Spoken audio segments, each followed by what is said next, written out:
referring to Roddington, whose buttocks is fascinatingly enormous? Oi, why are you disrespecting me, bruv? My mistake, original gangster. No, this cannot be forgiven. Now empty the compartments of your pantaloons. For what purpose? And discard of your footwear as well. For what purpose? In fact, I am equipped to summon the one casually known as Little Travis on your buffoon self. England, England, England. England has given us many great things over the centuries, ranging from things such as the Beatles, the Harry Potter series, Tesco £3 meal deals that are now £4 for some reason. But we have also given the world many, many awful things, ranging from the likes of John Lennon, J.K. Rowling, James Corden, Margaret Thatcher, and Tottenham Hotspur Football Club. But one of the top things that we shouldn't have created is UK rap, better known as grime or drill. Now, music has existed for a very long time, and if the music sounds good, it makes you dance, it makes you wiggle, it makes your cheeks jiggle. And in the 80s began a new popular genre of music called rap, giving us great artists like Tupac Shakur, Biggie Smalls, and You Know Mine.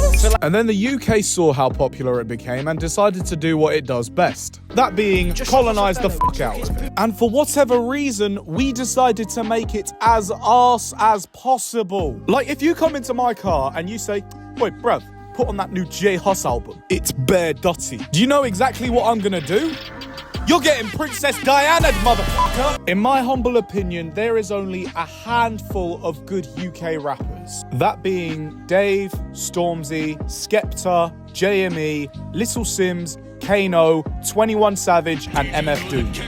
That's it. All the rest can go in the trash. I cannot stand anyone else other than those people. All of their other stuff just sounds the same to me. Like, when they're not trying their best to sound like Sylvester Stallone, their lyrics usually go something like, "Yo, I'll chew you 13 times, then I'll stab your mum in the neck, then I'll fuck her in her neck hole, blood and semen laying in her bed." I think that might have been the most disgusting thing I've ever said on this channel. Lord, please forgive me. And I know there's going to be some people in the comments saying, "Oh, but American rap is all just guns, drugs, and objectifying women." But the key difference is at least they actually sound good when they're doing it. And I'm just going to come right out and say this. Central C and D Block Europe are fucking donkey arse. I can summarize both their sounds as music by chavs. I would honestly rather set myself on fire than having to listen to any of their other stuff. They only exist for the sole purpose of trying to get Americans into UK rap. Like, if I was to try and get American audiences to get into UK rap, I'd show them this. Absolute peak lyricism. In fact, that just reminds me, does anyone remember BG Media? I think it's been taken down, but it was just chavs freestyling, saying the most disgusting stuff to other people. And it would unite the British internet to come and collectively all pick on them. And since we're on the topic of UK internet artists, let's talk the big elephant in the room. KSI. I'm sorry, but why is this guy still famous? Now, I've been watching KSI's content ever since I was like 10. So this was back when he was making videos like Crossbar Challenge, FIFA Funnies, and Race to Division 1. And it's clear he hasn't grown up with his audience because all he does now is cater to sell crap to 9-year-olds. And then there's his music.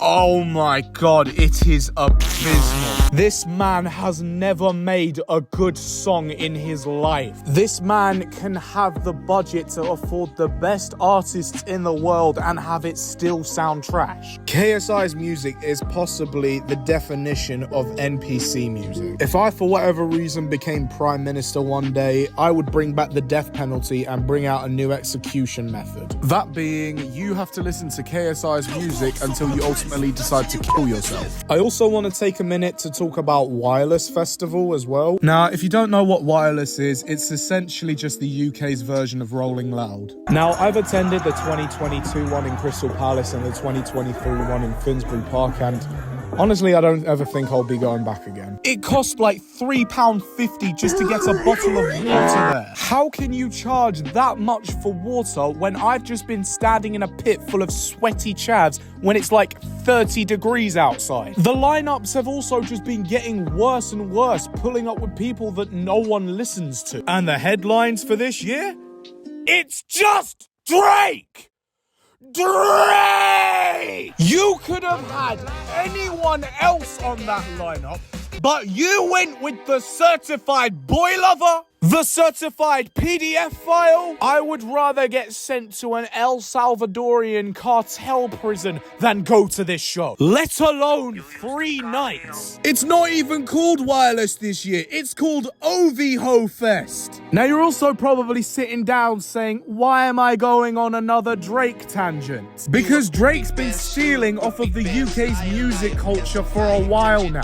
No wonder why he hasn't made any good music in 7 years. You know, part of me thinks the whole reason why Drake has been so indulged in UK music is so he has an excuse to get closer to Millie Bobby Brown.